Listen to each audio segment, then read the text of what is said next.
Hey guys, Crowell 1701 here, and I'm just doing a little walk outside today because the weather's really nice, which is very unusual for the South. The weather here tends to either be really hot, really cold, and then even the summertime the weather tends to be muggy, sweaty.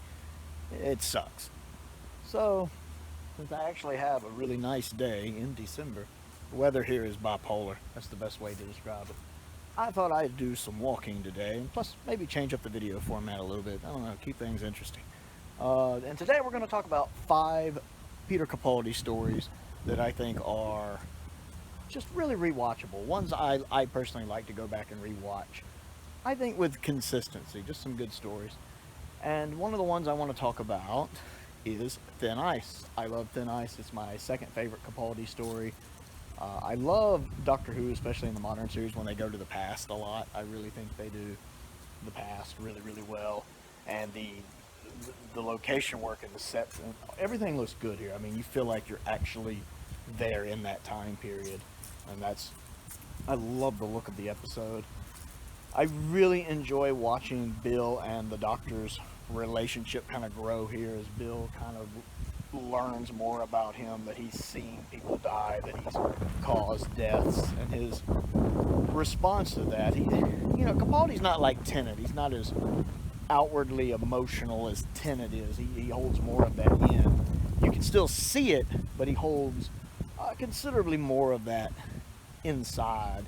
And I think it's really neat the way when he's telling her that bit about, I can't really take the time to worry about that, because if I do, more people die. It's windy. That wind feels good. And so I really enjoy that. I like when he tells her in that scene about, all right, we're going to do this and we're going to be really diplomatic. Then he ends up punching the guy in the face. I love me some Capaldi. He's great in that. And it's almost a pure historical. We don't really get historicals that close to being pure historicals. I know I think there's some alien tech in it, so it's technically not, but it's close enough to being a pure historical that I consider it a pure historical. I love the little thing under the lake.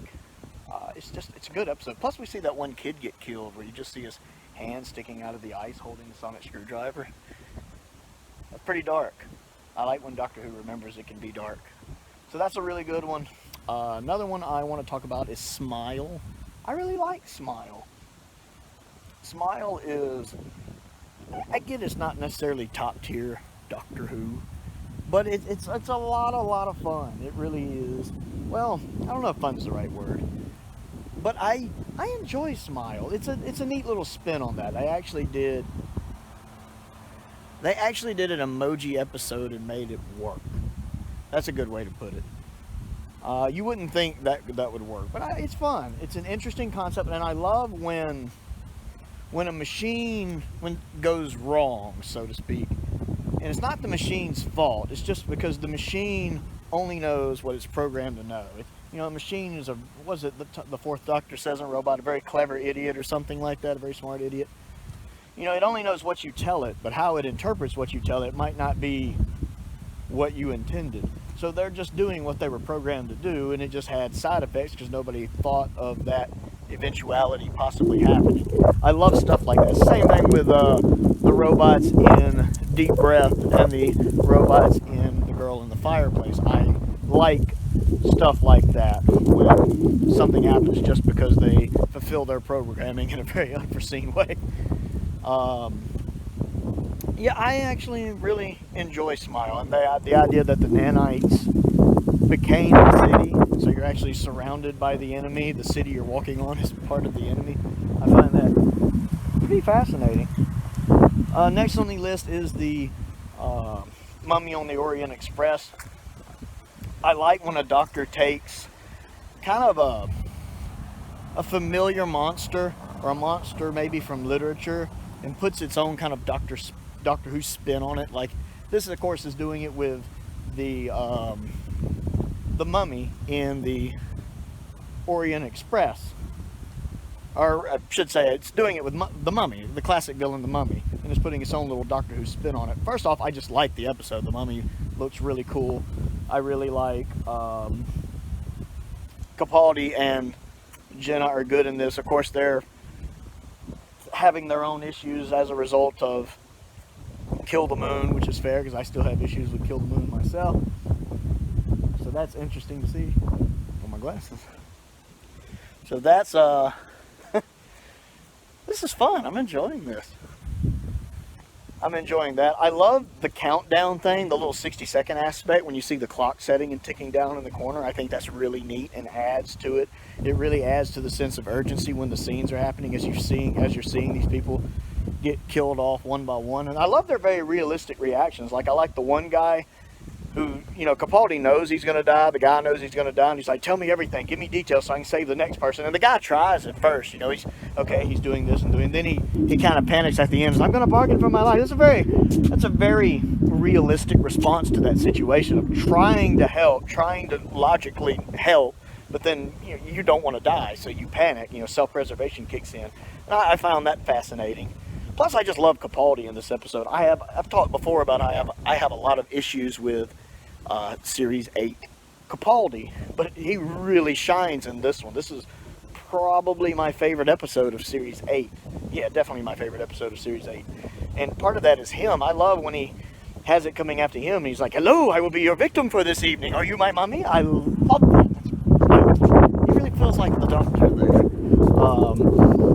And I like that the Doctor knows he can't save everyone, because this Doctor is a little more, I don't want to say cold, but, you know, he's not outwardly as emotional that he can't save everyone. He gets that people die. Nobody's perfect. That there's just nothing he can do about that. His Doctor, you know, is busy trying to figure out how to save everybody else, like he says in Thin Ice. It's just a really, really, really good story. Another one on the list is the next story, Flatline. I love Flatline. Flatline is so good. I like Flatline because I really love the villains in it, for one. I love when Doctor Who comes up with these original style villains. They're so memorable. Like, part of me kind of wants them to come back, but part of me worries they'll be like the Weeping Angels and they'll just get ruined. They're really good here. And how it builds, you know, first you just see the people getting turned into like lines on the wall, and then you see the 2D objects becoming real. You see people getting turned into the 2D objects. Then you see them start manifesting in three-dimensional images, almost like zombies when they're walking forward. I love that slow progression. And they're chilling, especially when they're in their 3D form, but they look like they still haven't quite got the knack of it. It's like a bunch of 2D images shifting, so to speak. I don't really know how to put it into words what I'm trying to say, but I really enjoyed that. I love, again, Clara and the Doctor's dynamic in this episode, with the Doctor stuck in the TARDIS and Clara having to kind of be the Doctor. Normally I don't like that. I complain about that. I'm not a big fan of Clara with 12. She does it really well in this episode. I actually like it in this episode when she kind of has to take the reins because he's stuck in the TARDIS. I love when she first is talking to the one guy she's with, who shows up in Face the Raven too. I can't remember his name. I like when she first shows up there and, you know, and she's talking to him, I'm the Doctor, and he's like, you're the Doctor of Lies. I love that whole exchange right when she's first chatting with the Doctor of Lies. I love that whole bit. No, don't you do it, don't. I don't know, and I love the Doctor's speech about, because you are monsters, that is the role you've chosen to play. And that's, you know, so it seems I must play mine, the man who stops the monster. I love that. And I love how quickly he does stop him when he pounces out with the TARDIS. You know, I am the Doctor, and I name you the Boneless. I love that. I absolutely love that. That's just